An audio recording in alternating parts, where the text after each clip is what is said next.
जय हिंद friends, welcome back to my channel. तो आज का वीडियो लेके मैं पॉलिटी कुछ फाइनल क्वेश्चन के ऊपर। तो चलिए मैं वीडियो को यहाँ पर स्टार्ट करता हूँ, जो कि आने वाले अपकमिंग आपके exam A C C 1 to 8 के लिए इम्पोर्टेंस रखते हैं। देखिए, मैं यहाँ पे 1 to 9 का आप लोगों के साथ नाम नहीं लूँगा, बिकॉज 1 to 9 में टाइम है, चीज़ें थोड़ी सी चेंज भी हो सकती हैं। सो ACC 1 to 8 के लिए फ़िलहाल ये कंटेंट है।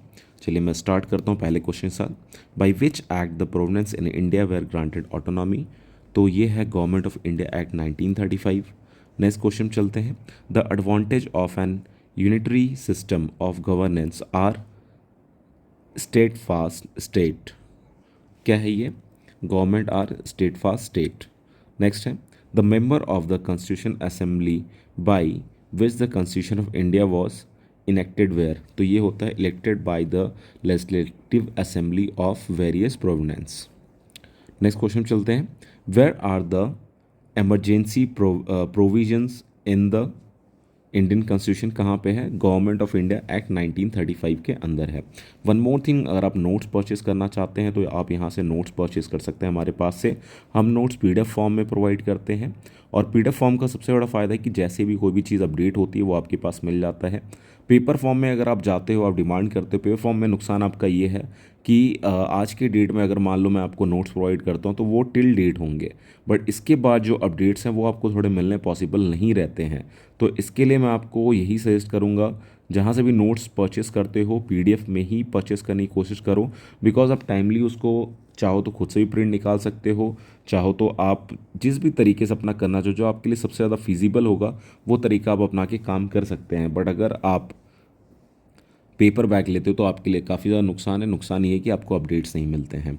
तो अगर आप नोट्स लेना चाहते हो तो इस नंबर पर कॉन्टैक्ट कर सकते हैं। जो डिटेल्स है यहाँ पे मैं आपके साथ शेयर कर लूँगा। और अब की बार ACC 1 to 7 में जो रैंक 1 है वो हॉरिजन से ही रहा है। सो आगे देखिए, आपके लिए चीज़ें बहुत ज़्यादा शॉर्टेड हैं, और सिर्फ एक ही कैंडिडेट नहीं, अब की बार हमारे पास से करीब करीब 173 लोगों ने एग्ज़ाम को पास किया है, जिसमें से 1000 के नीचे वाले जो कैंडिडेट्स हैं वो हैं आपके 78 के आसपास। सो आप चेक बैक करिए और चीज़ों के साथ आगे बढ़िए। नेक्स्ट क्वेश्चन चलते हैं। The constituent assembly of the India was formed at the behest of whom. So ये है कैबिनेट मिनिस्टर के बिहेस्ट में। वन मोर थिंग, नोट्स के भी अपडेट आए हुए हैं। सो जो इन्होंने भी नोट्स में से परचेस किया था वो एक बार मेरे को पिंग कर ले, मैं फिर भी अपने जो सब्सक्रिप्शन वाले ग्रुप है मैं उसके ऊपर इनको अपडेट कर दूंगा। नेक्स्ट चलता हूँ मैं। Who was the president of the constitution assembly of India. तो ये थे डॉक्टर राजेंद्र प्रसाद जी थे। What kind of justice has been talked about in the preamble of the Indian Constitution, that is social, economic, political justice has been talked about. सो देखिए, ये सारे question ऐसे हैं आपके एग्जाम में कि जो आपसे पूछे जाते हैं। चलिए फिर नेक्स्ट क्वेश्चन की तरफ बढ़ते हैं। How India has been declare in the preamble of the constitution.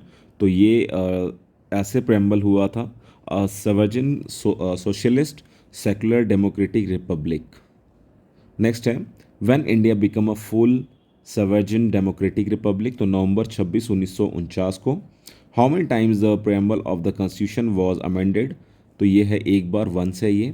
Where is the word federal used in the Indian constitution. तो know where in the constitution में कहीं भी वर्ड फेडरल का इस्तेमाल, वर्ड जो है फेडरल वर्ड का इस्तेमाल नहीं किया गया है। नेक्स्ट है article 1 of the Indian constitution declares that Indian means India, sorry India means India is the union of state. Next है in which article India is also called India. तो ये है आर्टिकल 1 में ही। What type of federalism is seen in India, that is forming stage by forming associations. Next है when did the Indian constitution come into force. तो ये था जनवरी 26 1950 को, जिस दिन हम अपना रिपब्लिक डे सेलिब्रेट करते हैं।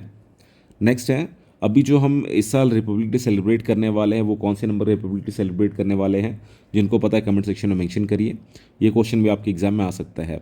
और इस बार पहले क्या होता था कि कोविड से पहले कोई ना कोई बाहर से चीफ गेस्ट आता है, तो अब की बार अगर कोई चीफ गेस्ट आ रहा है तो वो नाम आपको पता होने चाहिए। आपके ACC रिटन एग्जाम के लिए काफ़ी इंपॉर्टेंट क्वेश्चन है ये। At the time of the creation of the Indian Constitution, who was the Constitution Advisor of the Constitution Assembly? तो ये है B.N. राव, याद रखिएगा, इंपॉर्टेंट वन है ये. In which system of government the Decimal system is an essential feature? तो ये है फेडरल सिस्टम के अंदर. What kind of country India is? तो ये है क्या है, डेमोक्रेसी वाली कंट्री है इंडिया. सब आप सुनते हो डेमोक्रेटिक डेमोक्रेटिक, तो ये वही है. In India the concept of single citizenship has been adopted. कहाँ से अडोप्ट किया गया है? ये इंग्लैंड से अडोप्ट किया गया है. Which part of the constitution deal with the provision of citizenship? तो कौन सा पार्ट डील करता है? पार्ट 2 करता है डील हमारे सिटीजनशिप के बारे में. Indian ideology are close to Canada. The Indian Constitution had taken the plan of the Indian Federation from whose constitution? तो ये कनाडा की constitution से लिया गया है. Who is believed to be the creator of the Constitution of India? तो ये हैं भीमराव अंबेडकर जी. अब इनके बर्थडे के ऊपर भी आपसे क्वेश्चन पूछा जा सकता है कि इनका बर्थडे किस दिन सेलिब्रेट किया जाता है. जिनको पता है कमेंट सेक्शन में मेंशन करिए, आपको नहीं तो मैं ये मेंशन कर दूंगा. What are the basic feature of the Indian Constitution that cannot be amendment under Article 368? तो ये है sovereignty, territoriality, integrity, federal system and judicial review and parliamentary system of governance. तो इन सब चीज़ों को ये जो आपकी आर्टिकल 368 है इसके अंडर आप अमेंड नहीं कर सकते हैं. इसके अलावा और भी जो चीज़ें हैं वो अमेंड की जा सकती हैं आर्टिकल 368 के अंडर. नेक्स्ट क्वेश्चन चलते हैं. Which country has the largest constitution in the world? तो ये है इंडिया. नेक्स्ट है how many items are in the union list? तो ये 97. नेक्स्ट है which system in independent India goes opposite to the real basis of democracy? तो ये है कास्ट सिस्टम. नेक्स्ट क्वेश्चन चलते हैं. Which type of government is based on fair and free election in which there is a fair chance of losing the incumbents? So ये है democratic. Next question चलते हैं हम. From which constitution are the fundamental rights in Indian constitution? तो ये कहाँ से fundamental rights कहाँ से ली हुई हैं? अमेरिकन कॉन्स्टिट्यूशन से उठा के ली हुई हैं. देखिए हर कॉन्स्टिट्यूशन के अंदर जो भी हमने कॉन्स्टिट्यूशन लिया है हमने किसी न किसी कंट्री से लिया हुआ है. तो इसमें एक क्वेश्चन आपको और बनता है कि हमने सबसे ज़्यादा जो चीज़ें हैं वो किसके कॉन्स्टिट्यूशन से ली हैं. जिसको जवाब पता है कमेंट सेक्शन में मेंशन करिए ये. नेक्स्ट पे चलते हैं हम. How many fundamental rights were given initially? तो ये कितने हैं? 7 है. इंडिया में आपके पास कितने फंडामेंटल राइट? मैंने एक वीडियो भी बनाया था फंडामेंटल राइट्स के ऊपर अभी कुछ दिन पहले. इसमें क्वेश्चन और बनता है आपके, जैसे फंडामेंटल राइट्स कौन से आर्टिकल के अंडर आते हैं? तो जो फंडामेंटल राइट्स है वो आर्टिकल आती है 12 से लेकर 35 के बीच में, और ये पार्ट 3 है इंडियन कॉन्स्टिट्यूशन का. अब जो आपके फंडामेंटल राइट्स हैं उनके बारे में आपको बता देता हूँ थोड़ा, इनको याद रखिए, नोट भी कर सकते हैं. Right to equality, right to freedom, right against exploration, right to freedom of religion, culture and educational right, right to constitution remedies. तो ये आपके जो 6 हैं ना, 6 एक बेसिक फंडामेंटल राइट्स हैं जो इंडियन सिटीज़न को हैं. तो वो इनके थ्रू ये सारी चीज़ें जान सकते हैं, कर सकते हैं. जैसे मैं बात करी राइट टू इक्वलिटी के बारे में, ये आर्टिकल 14 से 18 के बीच में है. राइट टू फ्रीडम आपकी 19 से 22 के बीच में है. राइट अगेंस्ट एक्सप्लोरेशन ये है आर्टिकल 23-24 के अंदर.